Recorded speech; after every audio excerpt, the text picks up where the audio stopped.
नेदरलँड्समध्ये दरवर्षी आफनफोर्दाग म्हणून इव्हेंट साजरा केला जातो. आफनफोर्दाग म्हणजे काय तर 4 दिवस सलग संध्याकाळी चालायला जाणे. तर लहान मुलं त्यांच्या आई-बाबासोबत, आजी-आजोबांसोबत यात सहभागी होतात. काही काही शाळा यामध्ये सहभागी होतात. तर मुलं शाळेतील मित्र-मैत्रिणींसोबत ग्रुपमधून चालतात. तर नेदरलँड्समध्ये पहिल्यांदा आफनफोर्दागची सुरुवात 1940 मध्ये झाली.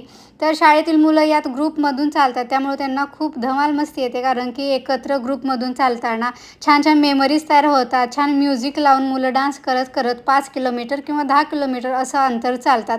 तर आपला ग्रुप असेल तर छान मित्रमैत्रिणींसोबत धमाल मस्ती करताना कधी 5 किलोमीटर झाले हे त्यांच्याही लक्षात येत नाही. शेवटच्या दिवशी मात्र मस्त त्यांना चौथ्या दिवशी संध्याकाळी मेडल दिलं जातं. त्यानंतर छान गिफ्ट्स दिले जातात.